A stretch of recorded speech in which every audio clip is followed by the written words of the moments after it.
have problems with a religion that just can't tell me the truth. When they just sit there and tell me all kind of bullshit stories.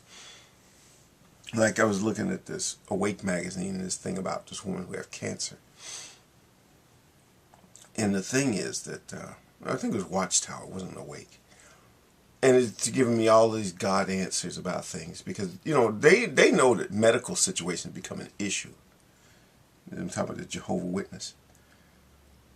You know, because if at some point somebody needs some type of therapy that requires the use of blood, then they're going to have to say no, because you got to keep your faith. You know, what is that? I mean, let's kind of get into that. What is that? You have to keep your faith.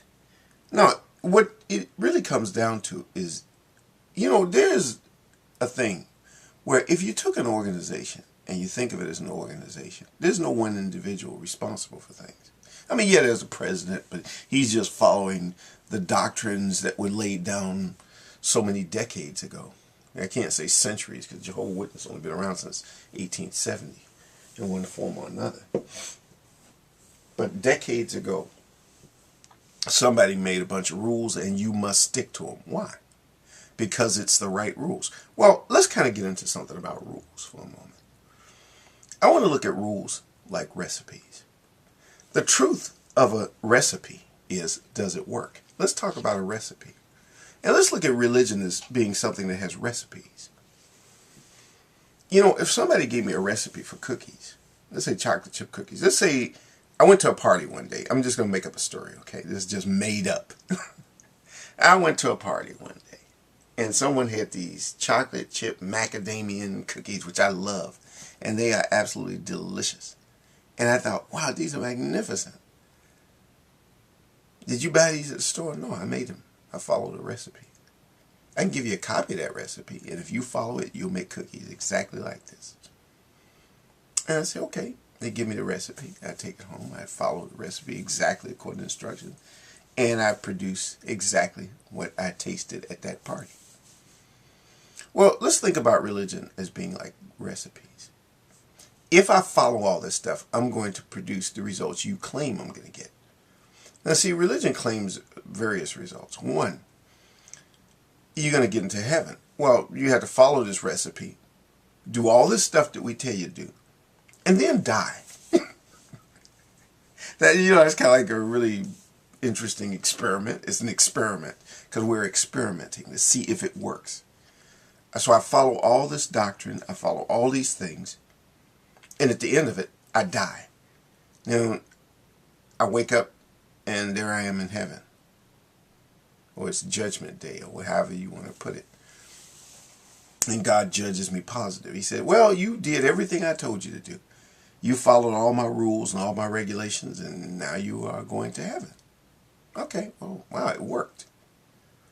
What if you follow these rules, and it doesn't work? It's just like the cookie recipe. What if I'm at a different party and they have some cookies, some, I don't know, chocolate raisin oatmeal cookies, which, you know, and someone gives me the recipe to that, and I follow it.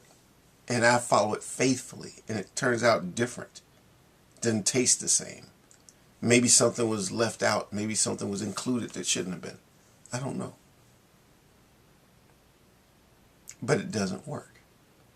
Well, same thing with the going to heaven. What if you try all this stuff, do everything, you die, and you don't wake up, and there's nothing, and you know you don't experience anything. You just dead.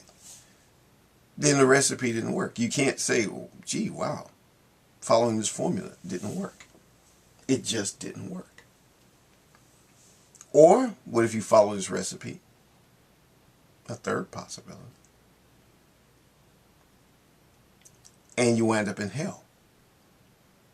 I did everything right. I followed the rules. You followed the wrong set of rules. There you go in the lake of fire.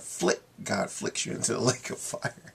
Because he'll have big hands and you'll just be like a little booger at the end of his finger. He just flick you into the lake of fire. And that's it. So you never know. You know, it's like gambling. It's like when you go to Las Vegas. You go up to the roulette wheel and you put your money on a certain number. spin that wheel, and hopefully you did the right thing. You put the thing on the right number, and then you'll win. Should religion be gambling? Should it be like a gamble? That's the problem I always have with religion. Should it be like gambling?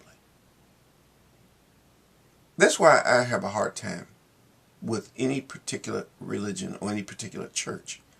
Now, as I said before, I believe in God. That part I don't question. But what I do question is what people tell me about God.